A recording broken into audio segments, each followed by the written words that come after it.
A'udzu billahi minasyaitonir rajim. Bismillahirrahmanirrahim. Alam nashrah laka sadrak wa wada'na anka wizrak. Al-Rahim. Idza jaa nasrullahi wal fath wa ra'aitan nasa yadkhuluna fi dinillahi afwaja.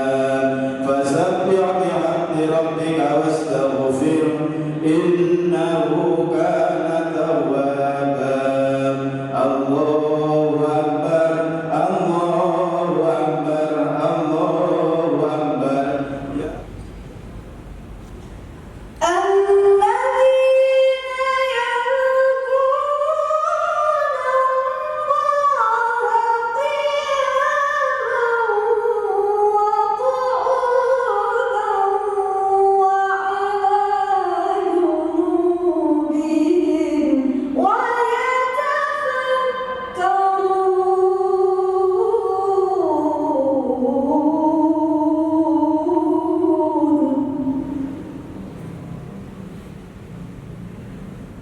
Allahumma sholli ala sayyidina Muhammad sholatan turawwihu wa tunashidu wa tuhammisu biha al-jihadiyya wa i'la'i dinil Islam wa tuhammisu biha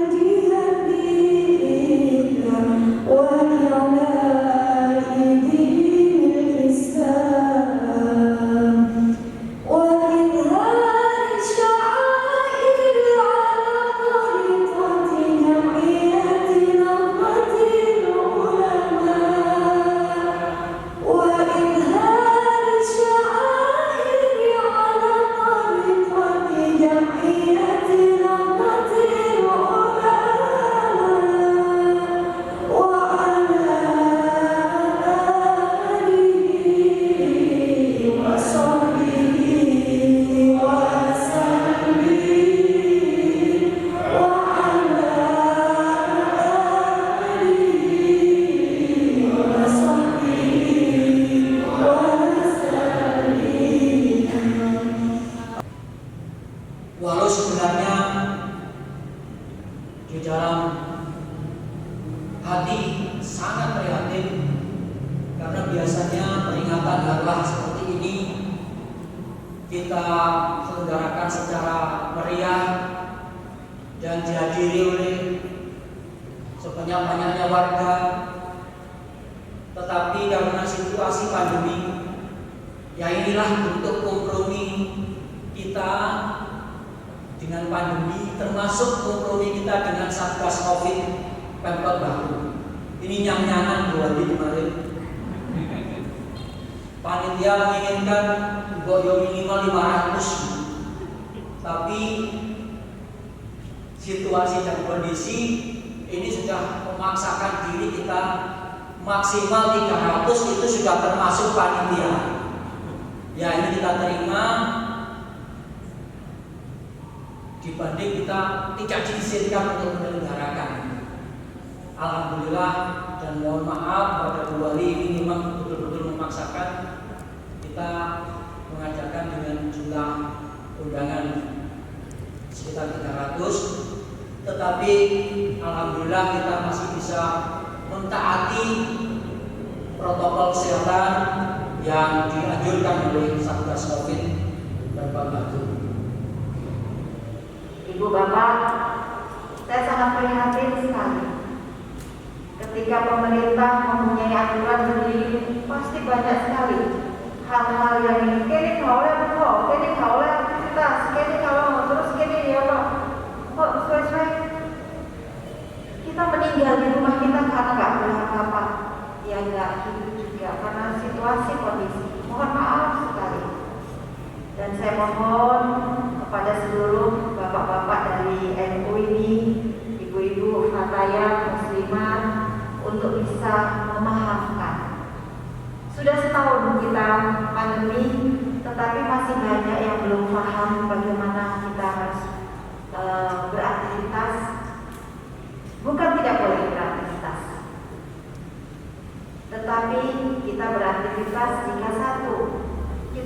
pasti memastikan bahwa kesehatan kita fit lahir batin.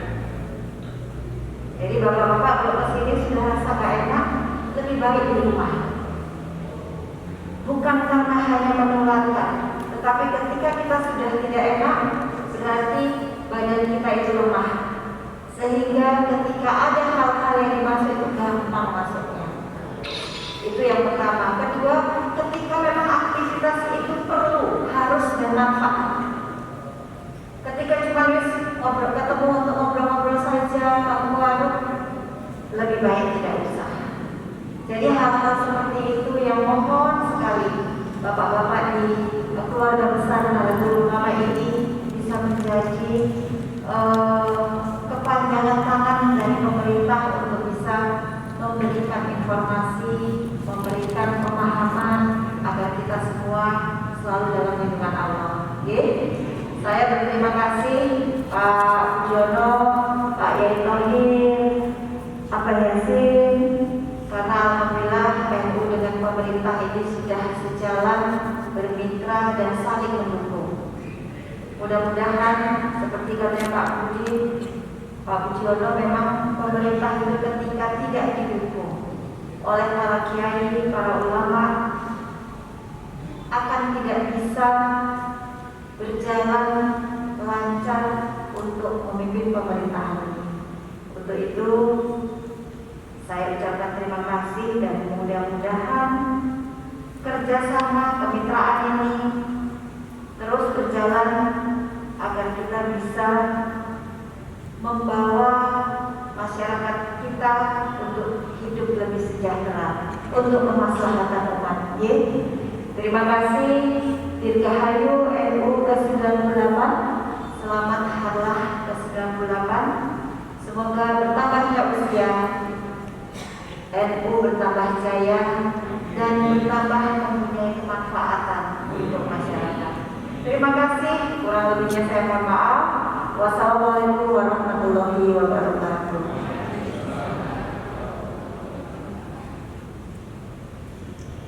Nah, karena itu maka sebetulnya COVID ini dirasakan oleh orang seluruh dunia.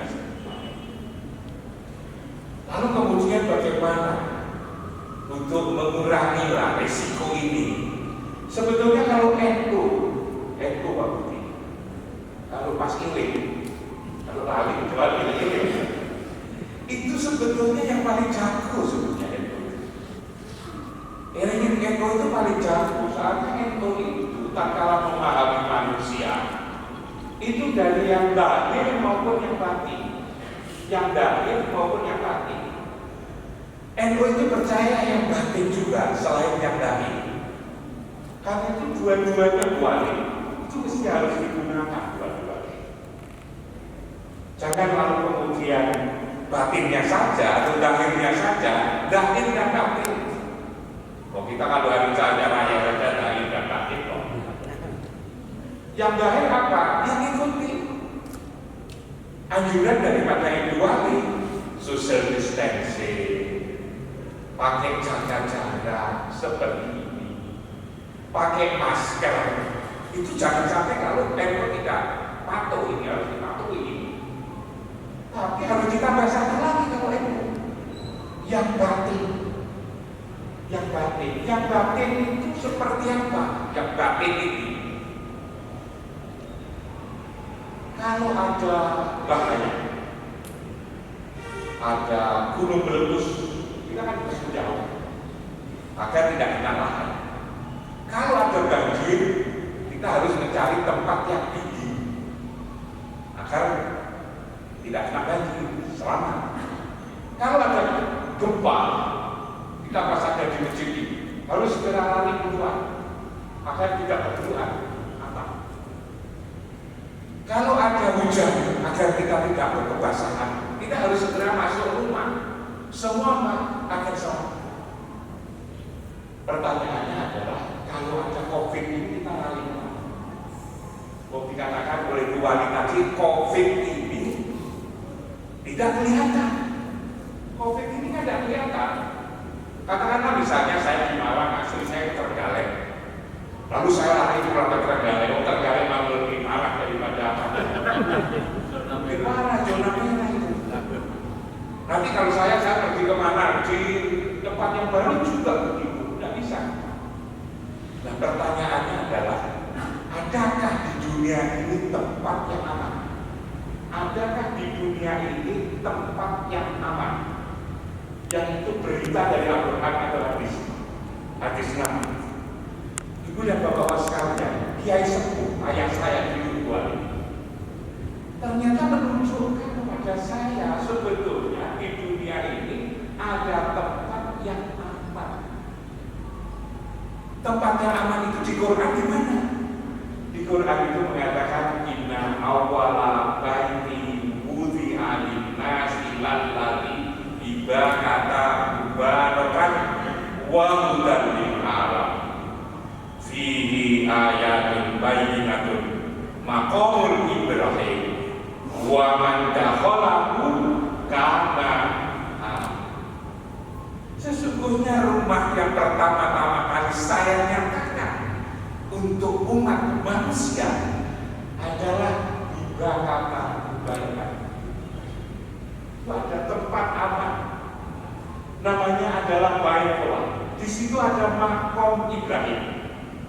Wa man dakhalahu kana amin. Siapa yang masuk di tempat itu aman.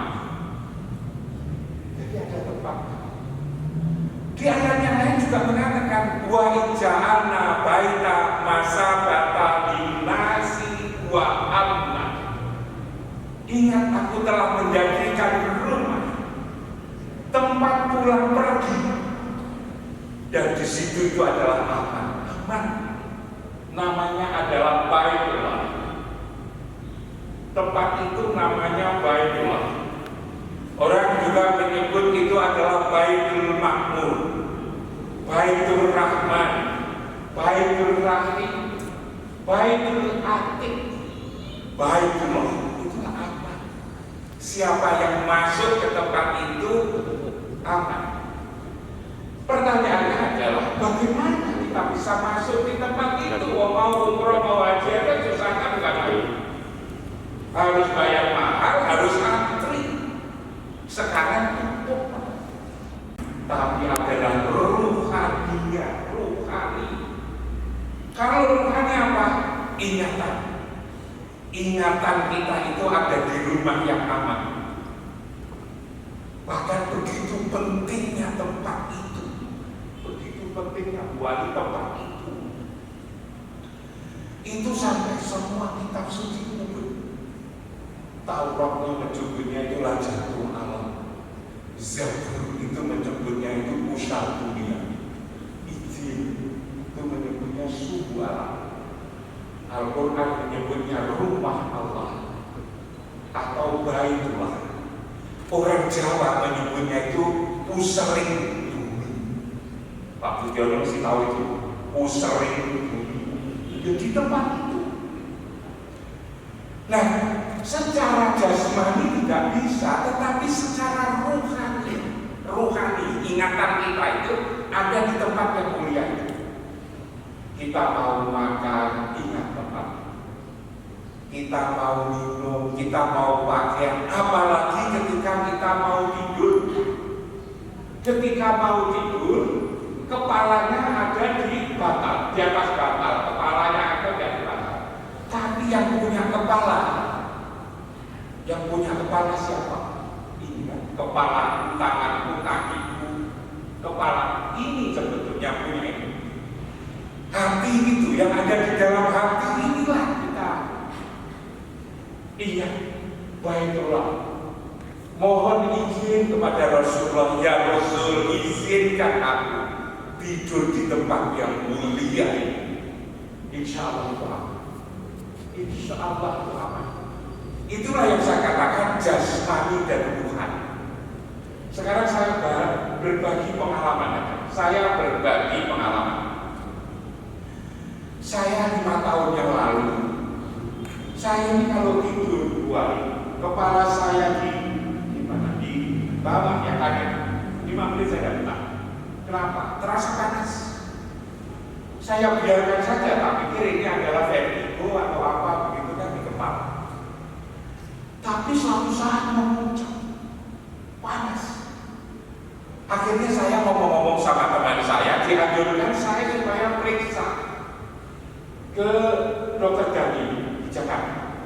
Dr. Daniel itu adalah satu di antara ahli bedah kepala, satu di antara 3 ahli bedah kepala di Indonesia.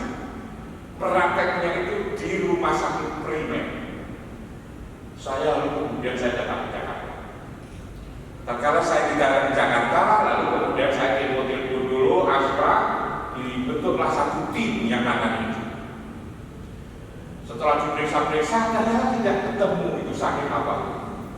Akhirnya saya dimasukkan di MRI, kemudian itu dimasukkan di situ selama 30 menit.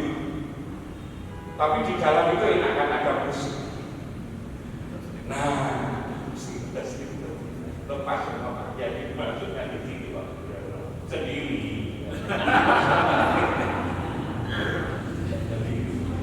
Nah, setelah kira-kira 30 menit direkam. Subhanallah, ternyata di bagian kepala saya hanya ini tumbuh daging, tumor kepala. Lalu kemudian saya diberitahu oleh Dr. Daniel. Lalu apa dokter? Ya kalau ilmu saya Prof. Ya harus dikasih tindakan. Tindakan itu apa? Ya harus dibedah, diambil. Kepala ini dibedah. Ya itu kalau ilmu saya. Kalau kaki perut itu dibedah kan masih lumayan. Ini kepala itu. Karena beliau adalah ahli kepala. Kalau itu adalah kepala. Saya pikir kira-kira berhasil ya. Kita usahakan. Lalu resikonya apa? Resikonya Prof. Imam sudah berusia 65 tahun. 25 tahun. Lalu kemudian saya pikir, nanti kalau ada kekeliruan, lalu kemudian saya sembuh, lalu saya melongo itu ada di tontonan itu. Dan kalau ada kembali lalu kenapa dulu kayak begitu? Dulu tidak kasih. Sekarang kok melongo, tidak tahu kalau sudah operasi. Saya takut itu malah, takut kalau hidup tapi lalu melongo. Ya sudah, saya nyerah saja. Lalu juga oleh dokter kami ada teman sebetulnya problema yang bisa itu memohon kepada Allah. Bilang lalu di mana? Kebetulan orang itu sudah sakit lama. Diantarkan saya oleh dokter Daniel datang ke tempat ini. Diterangkanlah oleh dokter Daniel tentang penyakit saya, rekaman-rekaman dari MRI itu. Dan katanya dokter Daniel harus dilepas. Begitu sudah jelas, dokter Daniel oleh temannya ini tadi disuruh kembali ke rumah sakit. Silakan dokter Daniel, saya tak diskusi dengan Prof. Imam. Setelah dokter Daniel pergi, lalu kemudian dia beritahu, Prof. Imam tidak perlu galau, kan sudah profesor kosongan. Tidak usah susah. Dokter itu ya begitu. Mohon maaf kalau kesian ya dokter, katanya dokter itu begitu. Tugasnya meriksa, kasih obat. Kalau sembuh ya alhamdulillah, kalau tidak sembuh ya periksa, kasih obat.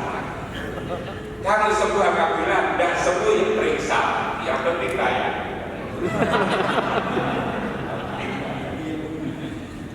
Itulah dokter yang tidak perlu. Lalu gimana? Ayo kita sowan kepada Rasulullah. Diajak sowan kepada Rasulullah. Diajak sowan kepada Rasulullah. Lalu caranya bagaimana? Ayo sekarang menghadap ke kiblat. Jangan mikir apapun, dan harus yakin kita akan berdoa. Yang kita ingat adalah baiklah. Qadnaro taqwaluba wajhaka fis sama falan waliyanaka kiblatan tardoha fawalli wajhaka syatral masjidil haram. Dia jawab, aku lihat engkau mendekatkan wajahmu ke langit, aku palingkan engkau ke kiblat yang kau sukai. Di mana itu? Fawalli wajhaka syatral masjidil haram. Saya dibantu kepala saya di Mekah. Jangan mikir apapun, kita sowan Rasulullah. Diajak membaca sholawat. Dimulai astagfirullah, asyhadu an la ilaha illallah, Allahumma sholli ala Muhammad wa ala ali sayyidina Muhammad, Allahumma sholli ala sayyidina Muhammad. Kira-kira sampai 5-6 lebih. Jangan mikir apapun dan harus yakin seyakin-yakin. Ragu lagi. Lalu kemudian setelah 5 menit dilepas. Kemudian setelah itu gimana rasanya? Kalau ingat pulang, saya disuruh pulang malam dari Jakarta. Rasanya kok ya panas. Kalau beberapa bulan periksa lagi, ternyata tidak ada, hilang. Inilah kekayaan NU sebetulnya bersolawat. Karena itu hal tidak rasional ini. Memang NU itu tidak rasional. Tapi kalau diikuti para kiai-kiai ini kan selamat. Tidak rasional. Tapi kalau kita ikuti selamat. Diajak sholat kepada Rasulullah. Periksa lagi kan. Kan ada berita roti mati kepala ini udah ada. Memang ada pernah ada. Dan sampai sekarang itu saya tidak ada sampai sekarang. Nah, ini pengalaman pertama. Saya pernah pengalaman kedua. Masih di lalu saya diajak ke Jepang tahun yang lalu. Keliling dari satu kota ke kota berikutnya. Di Tokyo, Pak. Itu diumumkan bahwa besok tidak boleh tamu-tamu hotel pergi. Tamu-tamu hotel pergi tidak boleh. Juga warga Tokyo tidak boleh. Kenapa? Karena besok ini akan ada banjir Tokyo. Kalau di Jepang itu kan semua kan dikaji lagi Tokyo. Harus di. Mendengar itu, percaya satu, ayo bro, kita keluar sebentar, kita. Lalu apa? Kita sowan kepada Rasulullah, hati kita di sana, di Baitullah. Kira-kira seperti yang saya lakukan bersama ketika yang pertama. Subhanallah, ternyata itu tidak ada. Malah lebih sulit saya kesini karena buahnya pandai kita. Karena belum terlambat ke bulan puasa. Sholat ternyata memang luar biasa. Tapi modalnya kita harus yakin, seyakin-yakinnya. Allahumma sholli. Dan ini sebetulnya adalah kegiatan daripada perilaku NU itu ya. Ayah saya itu yang bilang, sing akeh sholawat. Tapi tatkala itu sholawat, itu jangan hanya qauli, tapi dimulai dari qalbi. Kita merasa hati kita, ingatan kita itu sowan Rasulullah di Baitullah. Tempat yang mulia itu adalah Baitullah itu. Yang semua orang 5 kali sehari semalam kita mesti menghadap. Orang seluruh dunia 5 kali sehari semalam menghadap ke situ. Dan seharusnya hatinya ada di situ. Seumur hidup minimal sekali, apakah itu umroh, apa itu haji, sekali minimal. Nah, sayangnya kita ketika menghadap itu tidak sungguh-sungguh. Kita menghadap ke kiblat, ke Baitullah, kita sholat, Allahu Akbar. Yang kita ingat apa? Yang kita ingat kapan dia hafal NU? Jadi yang diingat itu macam-macam. Wah, ini juga gitu. Berapa orang yang wafat kan itu siapa saja gitu. Padahal waktu sholat gitu. Waktu sholat itu kira-kira 5 menit coba dilakukan. Tapi kita merasa sholat Rasulullah. Nanti akan damai. Hati menjadi damai. Walaupun rumput itu, rumput sangat rumput. Nanti kalau itu merasa berada di situ, itu damai. Apa aja informasi? Wa nazza'na ma fi sudurihim. Aku cabut apa yang ada di dalam dada. Min ghilin, iri dengki, takabur, sombong, tamak, itu dicabut. Di mana menyambutnya? Tajri min tahtihal anhar, di tempat yang di bawahnya itu mengalir sungai Zam-Zam. Di situ. Karena itulah kalau kita selalu sholat lima waktu, hati kita ada di situ, maka inna sholata tanpa anifasa.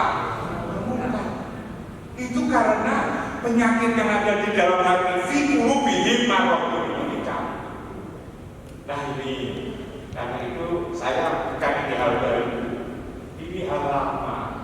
Hanya biar kadang-kadang kita sudah lama jadi NU, karena lama jadi NU itu alali. Umpama kita itu baru jadi NU, alali. Dan karena sudah lama jadi NU itu lalu jadi lali. Makanya itu harus aku ini harus diingatkan ilmu yang dimiliki oleh NU. Satu, jadi mencegahnya itu adalah zahir dan batin, dan zahir. NU tidak perlu diajari karena itu sudah pekerjaannya orang NU. Hanya itu tadi karena sudah begitu lama jadi NU, akibatnya lalu lali. Nah satu. Yang kedua saja Bu hari ini. Tadi malam itu saya diskusi sama Kiai Hasan. Mana itu pakai Zoom? Mana itu sudah Gotor? Ya Hasan Gotor. Sama Pak Di, sama Siti Suro, lalu kemudian beberapa pimpinan-pimpinan pesantren, para kiai-kiai, tokoh-tokoh organisasi, kira-kira belasan orang tadi malam dari jam 9 sampai jam setengah 12. Mereka ini ternyata bingung menghadapi kehidupan ini, dianggap tidak menentu. Orang semakin gelisah katanya. Orang semakin gelisah, bukan saja lalu kemudian susah dan bidang ekonomi ya, bukan. Lalu kemudian di tengah-tengah susah kayak gini, ternyata generasi ini semakin tidak terurus. Katanya Pak Budion tadi kan, apa namanya, dengan daring itu kan menjadi nakal kan, gitu kan, tidak tuntas. Dan gejala ini menyeluruh ternyata, mulai dari Aceh sampai Papua. Lalu kemudian kurang mengusulkan pikirannya ini harus begini, harus begitu. Saya kebetulan disuruh bicara nomor 2 sebelum terakhir Kiai Hasan. Nah, saya bilang kalau itu gelisah itu sebetulnya sumbernya ada yang ada di dalam hati ini. Sumbernya ada di dalam hati.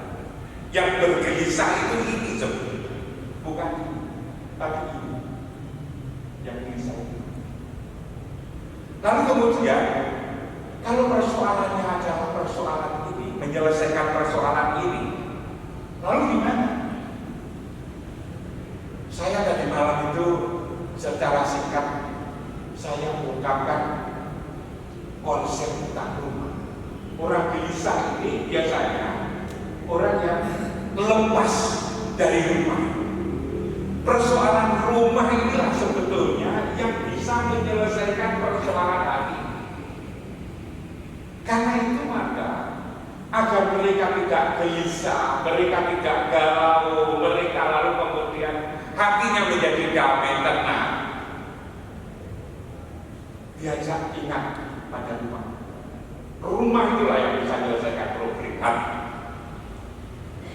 Coba saya kasih contoh.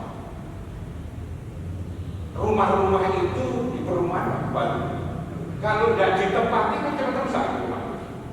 Antara rumah yang ditempati, rumah yang tidak ditempati lebih cepat rusak. Kan lebih yang tidak ditempati itu malah cepat rusak. Sebenarnya yang rusak bukan rumahnya, orangnya juga rusak. Kalau punya rumah itu satu-satunya, lalu kemudian tidak ditempati, yang tidak ditempati itu rusak. Kalau rumahnya hanya satu-satunya.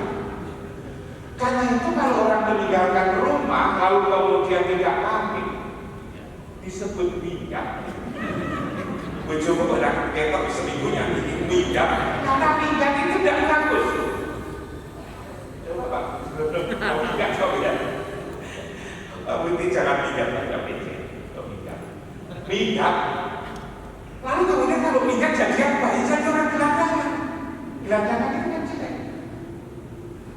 tidurnya gimana? Bangun. Coba lihat bambu gelandangan. Pan. Anak-anak di jalan perapatan yang dipakai makan botol itu kan orang nggak punya rumah itu. Nah, itu kan kemudian disebut liar. Siapa saja yang tidak terikat dengan rumah disebut liar.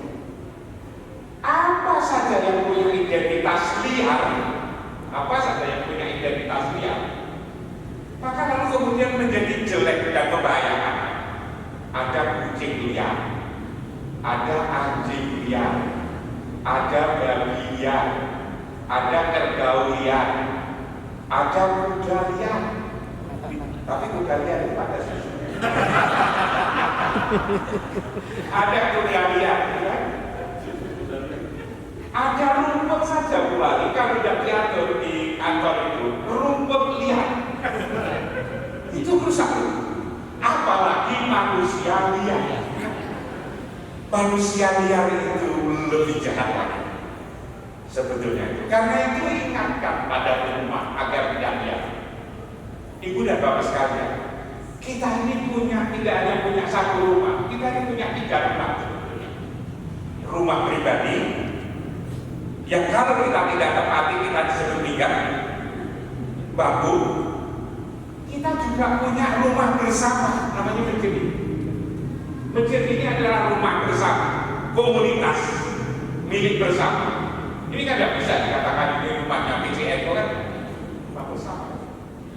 Rumah bersama. Rumah bersama ini agar hati tenteram juga dinikmati.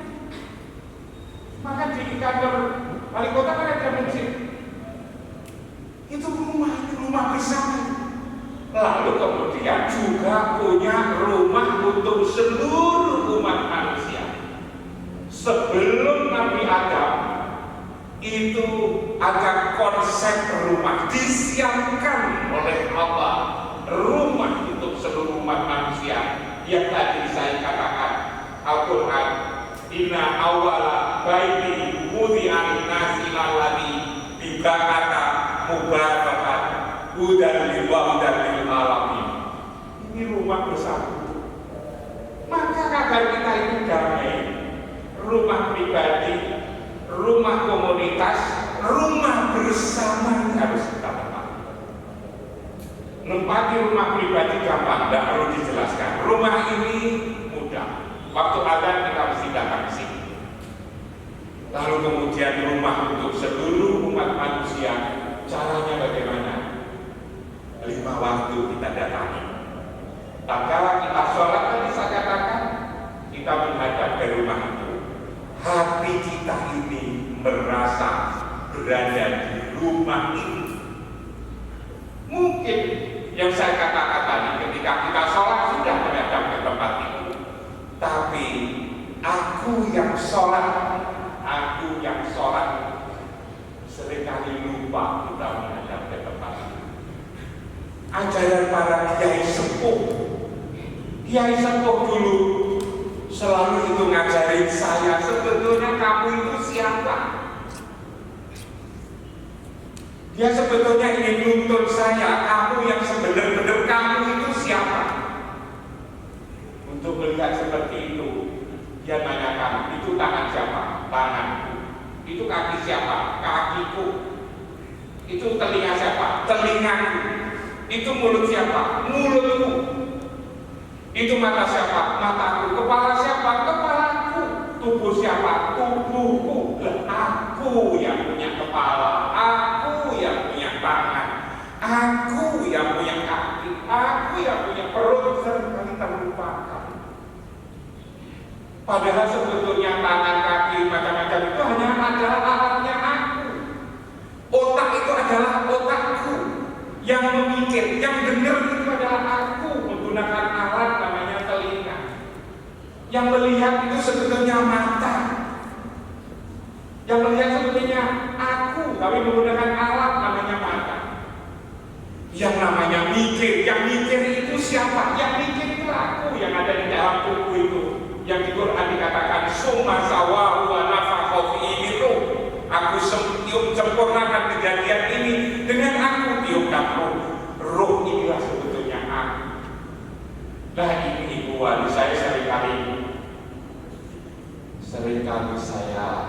mengingatkan teman-teman guru, kenapa anak-anak jadi kadang-kadang nakal. Jangan-jangan yang dididik di luar saja. Yang dididik bukan akunya, tapi yang dididik otak. Padahal otaknya itu adalah alatnya aku. Aku inilah sesungguhnya yang harus dididik. Pendidikan itu adalah di masjid ini. Pendidikan itu adalah di tempat yang mulia itu sebetulnya. Dan kalau itu dididik, maka lalu saya ingatkan teman-teman guru itu, oh kalau dididik, ini pendidikan karakter, barangkali nanti bisa ya. Tapi kalau saya ungkapkan itu kadang-kadang guru-guru itu gelo, karena merasa hasilnya kurang diakui. Tapi kalau tidak saya ingatkan, karena saya sepuh umurnya 70 tahun, kan salah saya. Saya tanya, pendidikan kita ini berhasil ya? Oh berhasil. Maksudnya pendidikan kan ngurus hati. Berhasil. Kalau berhasil seharusnya yang paling hatinya bagus, karakternya bagus itu kan S3 seperti saya. Yang paling jujur itu kan S3. Yang paling sabar itu kan S3. Yang paling ikhlas itu kan S3. Yang paling istiqomah itu kan S3. Tapi ternyata kan tidak itu Coba kalau kita renungkan. Bapak-bapak guru itu saya tanya, anak TK sama anak SD itu nakal mana? Katanya kok nakal SD? Katanya diam-diam, bisik-bisik, rasanya kok nakal SD katanya. Lebih enak ngurus sama TK daripada anak SD. Dibanding SMP lebih nakal. Dibanding SMA lebih luas. S1, iya ya S1 kok gitu ya. Jadi ternyata itu makin ruwet. Mungkin yang dididik itu pendidikan masjid, pendidikan Baitullah ini yang kurang itu. Karena itulah kalau ujian nasional itu biasanya kualitas. Soal itu kan jadi dipercayakan pada kepala sekolah, kan diberikan kantor polisi. Itu buku-buku, HP-HP kan tidak boleh dibawa masuk, harus diletakkan di luar. Kursinya juga lebar-lebar, kan? Jauh-jauh jarak. Yang ngawasi tidak cukup satu, tapi 2 atau 3. Lalu untuk apa kok kayak begitu lagi ya? Agar anak-anak itu tidak nyontek, perkaranya kan nyontek saja. Agar tidak nyontek. Jadi dilarang itu hanya nyontek aja, peluang untuk curang aja nyontek. Saya ini karena ngajar S2, S3, saya memerlukan S2, S3 itu pada nyontek. Ini tidak, tapi copy paste.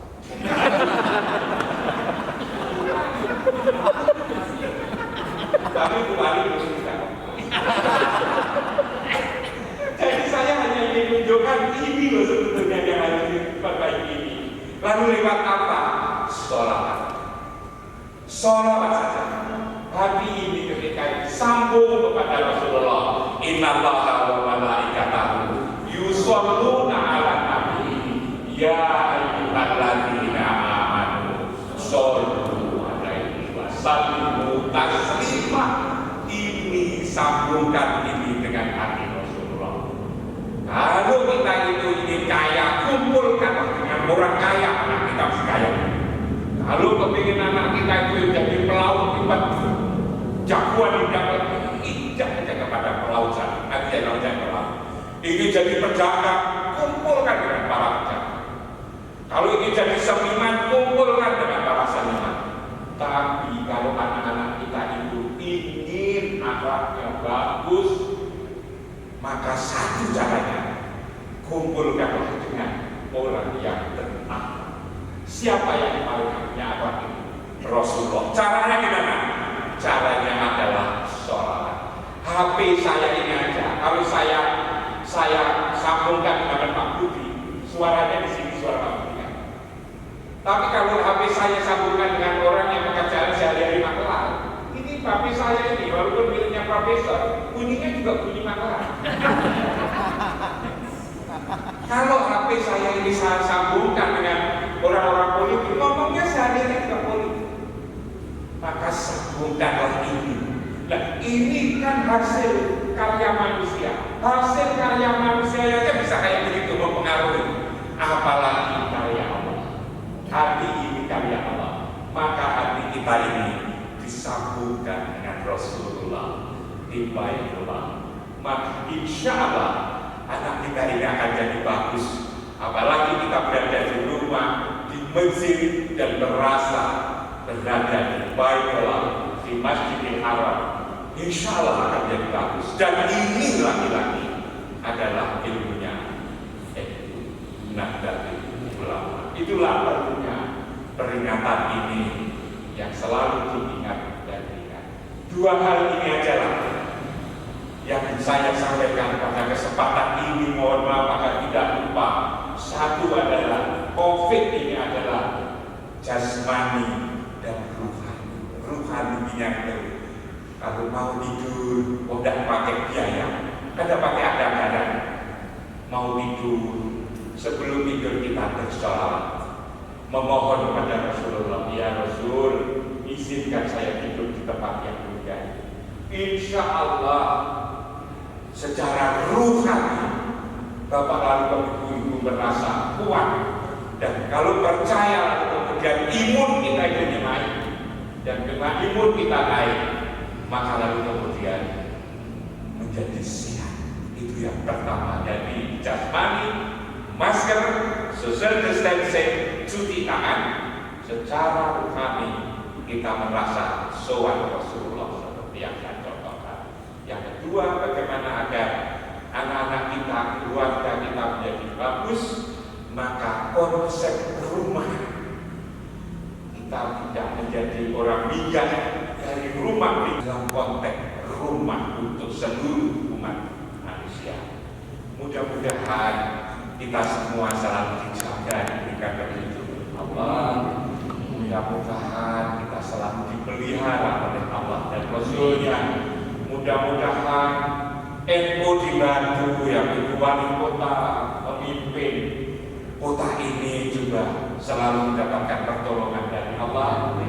Dan yang paling penting, mudah-mudahan ibu wali kota dan seluruh keluarga, seluruh masyarakat Batu ini, NU yang sekarang lagi Allah, semoga ya Allah, ya Rabb, Engkau kasih dan sayangi dengan kasih sayang yang sempurna.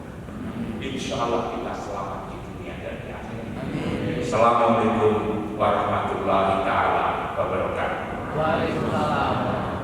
Memenuhi keinginan warga yang ikut meriahkan Natal, akhirnya hanya perwakilan aja yang kita undang ke sini. Selebihnya mereka kami persilakan untuk mengadakan tasyakuran di masing-masing ranting atau desanya. Nah, yang diikuti oleh bersama-sama warga adalah doa bersama nanti malam dan kemarin melalui daring, melalui Zoom, dan nanti malam juga disiarkan oleh TVRI. Lalu ada pemasangan bendera 98 juta se-Indonesia. Ini di seluruh penjuru daerah kita juga banyak dipasang bendera NU, itu menandai kepesertaan kita. Lalu yang lebih penting lagi, selain hari ini kita menggerakkan pendaftaran anggota NU melalui aplikasi Kartanu yang ada di Google. Dan ini sudah berjalan sejak bulan Januari sampai saat ini. Target kita bulan April Sekota Batu bisa selesai pendaftaran Kartanu. Masih ada kita hari Minggu yang akan datang menyelenggarakan rapat kerja kedua PCNU Kota Batu. Itu merupakan bagian dari tugas administrasi organisasi. Dalam satu periode harus menyelenggarakan minimal 2 kali rapat kerja untuk mengevaluasi program-program kita yang belum berjalan dan akan diakselerasi pada tahun berikutnya selama sisa periode ini. Mudah-mudahan ini semuanya tidak mengurangi arti atau makna dari ulang tahun yang ke-98 ini, walaupun suasananya suasana keprihatinan. Siapa